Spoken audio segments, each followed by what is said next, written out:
Ronaldo, মানে রোনালদোর সাবস্টিটিউশনটা kind of change the game for Roberto Martinez, এবং যেটা আসলে রোনালদো খুব ভালোভাবে নেন নাই, কিন্তু তার আসলে একটা গোল খরা মিটে গেছে, যে নকআউট স্টেজে he got a goal from a penalty. So রোনালদোর আসলে এখন মানে what should he do, considering স্পেনের ম্যাচ নিয়ে আমরা আলাপ করবো, কিন্তু রোনালদোর আসলে সাইকি অনুযায়ী মার্টিনেজ আসলে কি করা উচিত পরের ম্যাচ ভেবে? মার্টিনেজ এটা নিয়ে অনেকবারই অনেক কথাই হয়েছে, মানে টিমের ভিতরেও হচ্ছে আসলে যে রোনাল্ডো কত মিনিট খেলতেছে আর কি, 90 মিনিটস খেলতেছে, এটা নিয়ে অনেক প্লেয়ারদের মধ্যেও মানে এরকম রিপোর্ট আসছে যে প্লেয়াররাও কনসার্ন, কোচের সাথে তাদেরও একটা ডিস্টেন্স ক্রিয়েট হয়ে যাবে মনে হচ্ছিল। But the way Martinez handle the whole scenario এখন কিন্তু আগের মতো লাগতেছে না। Like he gave Ronaldo that respect, যেটা নাকি সে এনশিওর করতে পারছে যে যখন কথা হচ্ছিল যে রোনাল্ডো আসলে কেন খেলে, তখনও কিন্তু সে কন্টিনিউ করে গেছে। আবার যখন কালকে যখন খুবই ভাইটাল মোমেন্টে যখন রোনাল্ডোকে উঠিয়ে নিল because the team needed something else, ওই জায়গাটায় ওই ব্রেভারিটা শো করে সে বাকি স্কোয়াডকেও আসলে দেখায় দিল যে হোয়ার হি ড্রস দ্য লাইন বেসিক্যালি, যে team comes first. Ronaldo as the captain he wasn't happy, but খুব তাড়াতাড়ি কিন্তু মেনে নিচ্ছে না, তাতে মেনে একটু কিন্তু মাঠে দাঁড়াইছিল, মানে যেতে চাচ্ছিল না, মানে রোনাল্ডো টাইমে তাড়াতাড়ি মেনে নেওয়া, এটাকে বলা যায় যেতে চাচ্ছিল না, যেতে নাই যেতে হয়, সাতের জায়গায় পাশে আর একটা 1 দিয়ে 17 করা যেতে চায়। লাইক ক্যাপ্টেন কি চাইলে থেকে যাইতে পারে, আমি ক্যাপ্টেন, আমি ক্যাপ্টেন আর্মব্যান্ডটা আমার, আমি কাউকে দিব না। ওই যে মানে বল থাকে যাদের হাতে, আমি জানা বলে আমি চাবো গা, খেলবো না। বাট না, মানে Ronaldo finally goat his goal, that is a good thing. কিন্তু আমরা একটা কমেন্ট নিয়ে কথা বলতে চাই। আলিয়া আলিজার কমেন্ট হচ্ছে, ভাই probably this Portugal will not be able to defeat Spain. Emily ভাই, স্পেনের খেলা আমরা গতকাল রাতে দেখছি, এই আলাপটা আপনি স্পেনের অ্যানালাইসিস থেকে টেনে আপনি পর্তুগালের আলাপে আসবেন, যে পর্তুগাল কালকে যেভাবে খেলছে, স্পেন যেভাবে কালকে খেলছে, স্পেন পর্তুগালের রাউন্ড অফ 16 ম্যাচটা এর পরবর্তীতে আসলে কি হতে পারে স্পেন পর্তুগালের ম্যাচে যেভাবে তারা গতকালকে খেলছে এই টাসলটা? দেখেন, আমার থেকে অনেক বেশি ডিসক্রাইব আপনি করতে পারবেন না, আমি জানি, টু বি অনেস্ট। বাট আমার যদি পয়েন্ট অফ ভিউ থেকে যদি আমি ম্যাচটা দেখি, আপনি যদি আমরা পর্তুগাল যে প্রথমে গোলটা কনসিড করেছে, to be honest they are not মানে অ্যালার্ট ছিল না, হ্যাঁ, কনসার্ন ছিল না, দে আর নট, আমি বলবো যে প্রিপেয়ার্ড। আপনি দেখেন যখন থ্রোটা হয়, তারা রেফারির সাথে লাইসম্যানের সাথে কথা বলছে যে এটা তাদের থ্রো হয়েছে, বাট প্যারিসিস করছে কুইক থ্রো করে ওখান থেকে অ্যাটাকটা ফাস্ট করেছে। এই ধরনের ম্যাচে আপনি তো এইগুলি করার কোনো সময় নেই, এবং প্যারিসিস থ্রো করে সে একদম স্ট্রেট রান করেছে বক্সের ভিতরে, এবং আলটিমেটলি বলটা তার কাছে আসছে, সে গোল করে দিয়েছে, রাইট? সো এই ধরনের ম্যাচে আপনি এই মোমেন্টগুলি কীভাবে ফেস করতে হবে, পর্তুগাল এখন ওই অর্গানাইজেশনের সময় এগুলি করতে পারছে না। So it's very alarming against Spain. হ্যাঁ, স্পেন কিন্তু কখনো এগুলি কনসিডার করবে না আপনাকে। অ্যাট দ্য সেম টাইম আপনি যদি দেখেন, ভাইয়া যেটা বলছে ফার্স্ট হাফে, আমি ভাইয়ের সাথে একটু ডিফেন্ড করি। ফার্স্ট হাফে পর্তুগাল যে প্যাটার্নে ফুটবল খেলছে, টু বি অনেস্ট, এই ফুটবল যদি আপনি অ্যাগেনস্ট স্পেন সাথে খেলেন, ফার্স্ট হাফে আপনি 2টা গোল কনসিড করবেন, হ্যাঁ, বিকজ তাদের মিডফিল্ড, তাদের অ্যাটাকিং থার্ড, ইভেনচুয়ালি তাদের ডিফেন্সিভ অর্গানাইজেশন সো পুয়ার। বরং ক্রোয়েশিয়াকে আমরা ধরে নিয়েছিলাম যে তারা মিডফিল্ডে এই 3জন সুপারস্টার মিডফিল্ডারদের সাথে তারা কীভাবে করে, বরং লুকা মডরিচ এবং কোভাসিসরা যেভাবে মিডফিল্ডটাকে রোটেট করেছে, আপনি যদি দেখেন সেখানে ভিতিনা, জোয়াও নাভাস এবং ব্রুনো ফার্নান্দেস, দে আর সুপার মানে স্লো টেম্পো, কোনো ইন্টেন্স নাই, ফ্রন্ট স্ট্রাইকারদের সাথে তাদের লিঙ্ক আপ খুবই বাজে। ইভেনচুয়ালি রাফায়েলো দ্যাট প্লেয়ার যে থাকাতে কিছু কিছু জায়গায় সে এক্সট্রা নিজের ওই যেটা বলি যে 1x1 বা তার যে ইন্ডিভিজুয়াল ব্রিলিয়ান্সি রয়েছে ওইটা দিয়ে থামাও সে কিছু চেষ্টা করেছে। এর বাইরে কিন্তু ফার্স্ট হাফে দেখার মতো কিছু হয়েছিল না। সেকেন্ড হাফ যখন স্টার্ট হয়েছে, পর্তুগাল যখন ক্রোয়েশিয়া যখন আর্লি গোলটা করে ফেলছে, আমার কাছে মনে হয়েছে যে তখন আস্তে আস্তে তাদের পর্তুগালদের ঘুম ভাঙছিল। হ্যাঁ, ইভেনচুয়ালি ভাইয়া যেটা বলছে, to be honest, Roberto Martinez take a big decision যে at a time Bruno Fernandes, ভিতিনাদেরকে উঠিয়ে দিয়েছে। না উঠালে এই ম্যাচ তারা আজকে হেরে যেত, ডেফিনেটলি হেরে যেত, বিকজ তারা যেভাবে মিডফিল্ডটাকে মানে আনকন্ট্রোল রাখছিল, যেভাবে মিডফিল্ডে কোনো খেলা ছিল না, কোনো পেনিট্রেশন ছিল না।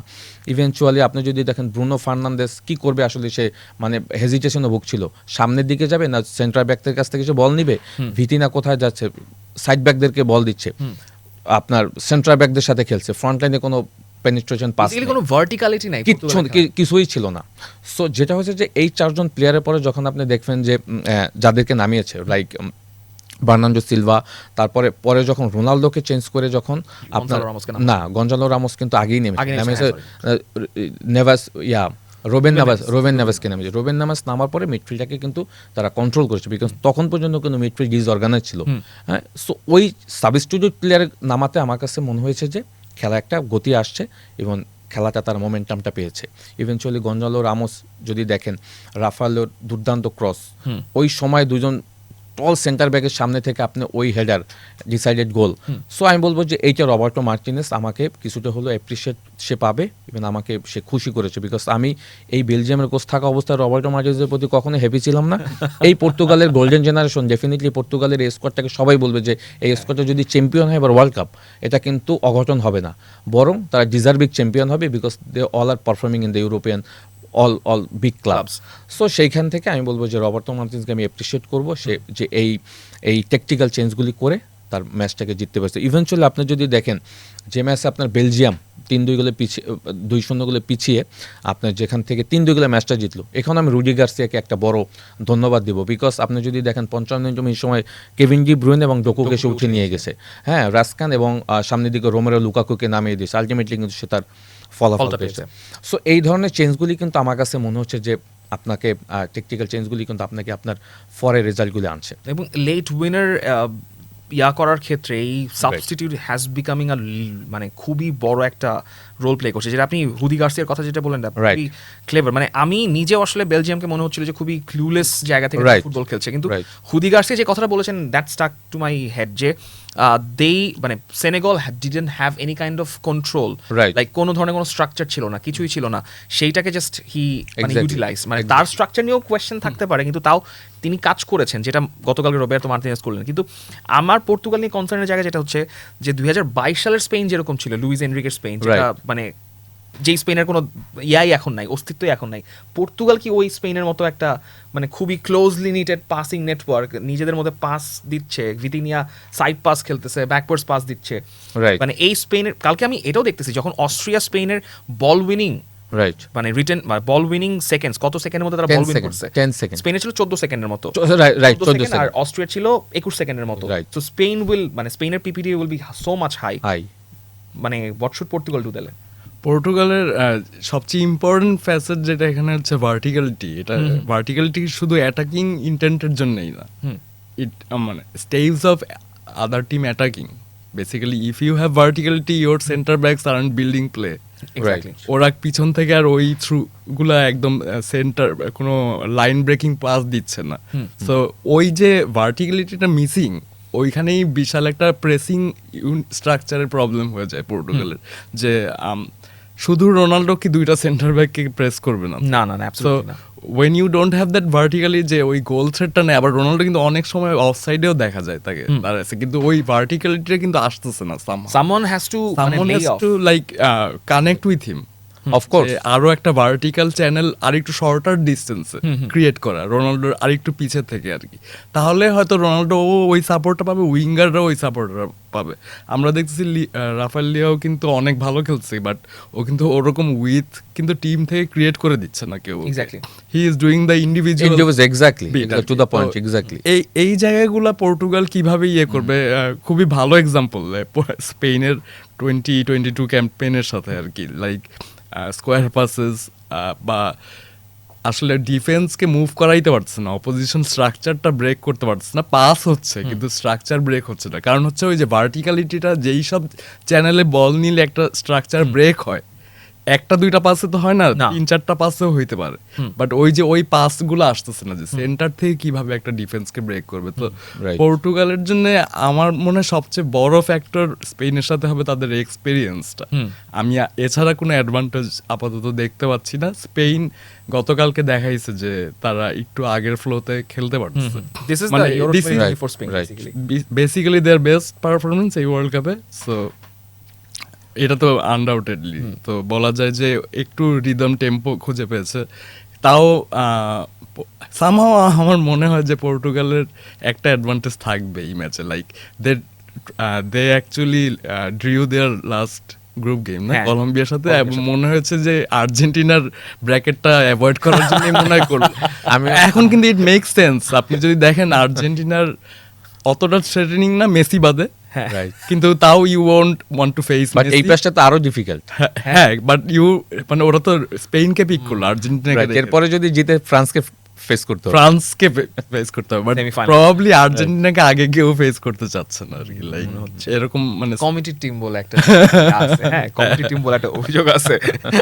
আচ্ছা, আমরা পর্তুগালের আলাপটা শেষ করছি, স্পেনের আলাপে ছোট করে এমিলি ভাইয়ের কাছে একটু শুনতে চাই। সেটা হচ্ছে যে মিকেল ওয়াসাবাল হচ্ছে 4টা গোল করলেন, আপনি যে হাসিয়া দিচ্ছেন। না, আমি অ্যাজ এ স্ট্রাইকার, আমি হ্যাঁ। কিন্তু striker, I am very much heavy, exactly এই কারণে ভেরি মাচ হ্যাপি বিকজ যে ফিনিশগুলি সে করেছে। হ্যাঁ। হ্যাঁ, আচ্ছা আপনার কোশ্চেনটা করেন। না ওইটাই আমি মানে মিকেল ওয়াসাবালের পারফরমেন্স নিয়ে জানতে চাচ্ছি আপনার Right. From strikers point of view, যে মানে Right. The way he find spaces এবং তার লেফট ফুটেড শটস, মানে এবং আমার কাছে মনে হচ্ছে মিকেল ওয়াসাবাল যেভাবে বাকিদের জন্য লে অফ করে দিচ্ছিলেন এবং তিনি যেভাবে স্পেস ক্রিয়েট করছিলেন, হয়তো কোনো একজন প্লেয়ার যদি থাকতেন, যদি ফেরমিন লোপেজ থাকতেন, তাহলে হয়তো সেই বলটা, সেকেন্ড বলটা তিনি Right. হয়তো স্ট্রাইক করতে পারেন, কিন্তু Exactly. তারপরও মানে মিকেল ওয়াসাবাল যে চান্সেসগুলো পেয়েছেন ক্লিনিক্যালি ফিনিশ করেছেন। সো আপনার পার্সপেক্টিভটা একটু জানতে চাচ্ছি। আমার কাছে কিছুটা মনে হচ্ছে আন্ডার রেটেড, তার বার্সেলোনা বা রিয়েল মাদ্রিদে খেলা উচিত। হ্যাঁ, রিয়েল সোসিয়াদে খেলা আপনি আমি ডিসকাশন করেছিলাম, বাট যদি তার প্লেয়ার প্রোফাইল দেখেন, তার পারফরমেন্স দেখেন, club football also national team is very much consistency. হ্যাঁ, সো সেই জায়গা থেকে আমার কাছে মনে হয় যে হি deserve as a big team.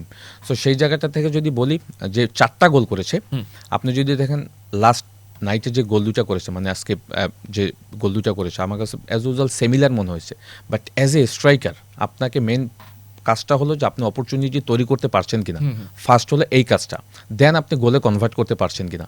So ওয়ারজাবালার আমার কাছে মনে হয় যে সব থেকে বড় গুণাবলী হলো he create the chance and on the spot তার যেতে হবে। এবং আপনি যদি প্রথম গোলটা দেখেন, যখন কুকুরেলা ক্রসটা করে তখন কিন্তু অফসাইডে ছিল সে, অফসাইডে ছিল, হ্যাঁ অফসাইডে ছিল। সে কী করেছে, ট্রাক করে ডিফেন্স বিহাইন্ড দ্য ডিফেন্সে রান করে আবার কিন্তু সে হ্যাঁ অন দ্য স্পটে চলে গিয়েছে। এবং কুকুরালা জানে যে আসলে ওইখানে কুকুরালা যখন ক্রসটা করে সে কিন্তু ওখানে কাউকে দেখে নেই, কিন্তু সে জাস্ট ক্রসটা লে ব্যাক করেছে এবং জানে যে ওখানে সামাওকে আসবে, ডেনি অলবো আসবে, আইদার আয়ারজাবাল আসবে, সামাও লামিনী আমাল, কেউ না কেউ ওখানে থাকবেই। ইভেনচুয়ালি যদি সেকেন্ড গোলটা দেখেন, সেকেন্ড গোলটা এখানেও আমি কুকুরালাকে বড় একটা কেটে দেবো, বাট আয়ারজাবালের যে রানটা দেখেন, সে যেটা করেছে, সে যখনই আপনার কুকুরালার কাছে বলটা গিয়েছে, জানে যে গোলকিপার এবং ডিফেন্সের মাঝখানে বড় একটা গ্যাপ রয়েছে। হ্যাঁ, এবং ওখানে বলটা যখন যাবে, সে পিছন থেকে আগে অফসাইডও হয়নি, পিছনে যারা মিডফিল্ডার ছিল তাদেরকেও সে স্ক্যানিং করেছে, at the same time perfect রানটা করেছে। সো একজন স্ট্রাইকারের তো আসলে অনেকগুলি গুণাবলী থাকে, রাইট? সো ওয়ারজাবালের যেটা হলো যে he is sometimes link up striker with midfielder, he is sometimes centrally striker, he is sometimes loan striker. মানে আমার কাছে মনে হয় যে অনেকগুলি ভেরিয়েশন আছে সে তার ভিতরে রয়েছে। সো আমি বলবো যে এই ওয়ারজাবাল হয়তো ফাইনাল পর্যন্ত যদি স্পেন যায়, আমার কাছে 7-8 গোল তার নামের সাথে হয়তো এই ওয়ার্ল্ড কাপে শেষ। আল্লাহ যেন আপনার ইচ্ছা না করে, তাহলে প্রেডিকশন মিলে যাবে, গোল্ডেন প্রেডিকশন। বাট না, ওয়ারজাবাল ইজ ব্রিলিয়ান্ট, মানে brilliant. Also he can assist also. Exactly. এবং আপনি যদি দেখেন সৌদি আরবের সাথে যে ম্যাচটায় সে লামিনী আমালকে যে বলটা দিয়েছে, হ্যাঁ লেফট ফ্ল্যাঙ্ক থেকে, ইজ ভেরি ইন্টেন্স এবং so he can everything. He can do everything, absolutely. মানে লামিনী আমালকেও কালকে ডাবল ট্রিপল আপ করা হচ্ছিল ultimately, Right. But they couldn't match up the intensity. So স্পেনের জন্য আই থিঙ্ক আমরা 2024 স্পেনকে দেখতে পাচ্ছি ফাইনালি। বাট স্পেনকে নিয়ে যদি আমাকে আরেক মিনিট সময় দেন, সেটা হলে যে স্পেন ভাইয়া যেটা বলছে, স্পেনের যদি গ্রুপ পর্যায়ের ম্যাচগুলি আমরা দেখি, সেখানে তো আসলে স্পেনকে আমরা মানে ওয়ার্ল্ড কাপ জেতার মতো ম্যাচ খেলতে দেখিনি, টু বি অনেস্ট। বাট আজকে যেটা মনে হয়েছে যে তারা কিছুটা ফ্লো পেয়েছে, এখনও কোনো পুরোটা পায়নি। বিকজ এর অন্যতম কারণ হলো যে দেখেন তাদের এখনও টিম কম্বিনেশন ইউরো যেটা দেখেন, তাদের মেইন দুজন প্লেয়ার কিন্তু এখন পর্যন্ত একসাথে স্টার্ট করতে পারেনি, Nico Williams at the same time Lamine Yamal. এবং লামিনী আমালের কে নিয়ে অপোনেন্ট একটা বড় গেম প্ল্যান করে আসে, ম্যাচ রিচ করে আসে, যেটা হয় যে তাকে ডাবল ডিফেন্ডিং আপনি যেটা বলছেন।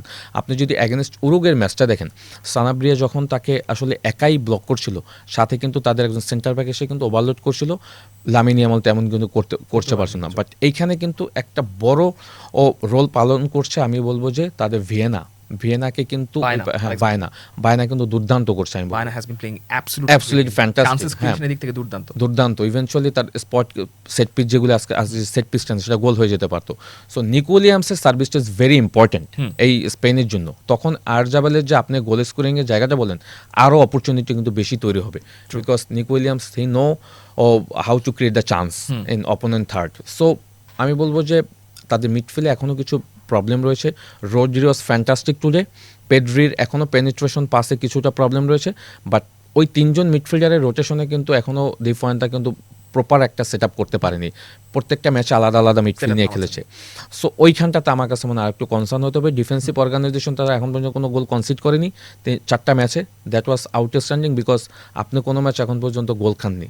হ্যাঁ, that's the problem. Against Portugal definitely তাদের যে 2 উইং ব্যাক রয়েছে, হ্যাঁ, আজকে পারোকে খেলিয়েছে, হি ডুইং ফ্যান্টাস্টিক জব, হ্যাঁ, সেকেন্ড গোলটা সে করেছে। So lot of option in the Fuente. সো আমার কাছে মনে হয় যে স্পেন ম্যাচ বাই ম্যাচ তাদের পারফরমেন্স প্রোগ্রেস করবে। আপনার 2 ফুল ব্যাক হিসেবে আপনি পোরোকে খেলাইতে পারেন, আপনি ইয়োরেন্তেকে খেলাইতে পারেন, আপনি ওইদিকে খুব Exactly. রিমালদোকে খেলাইতে পারেন, হ্যাঁ। কুকুরে, মানে আনইমাজিনেবল ডেপথ। রাইট।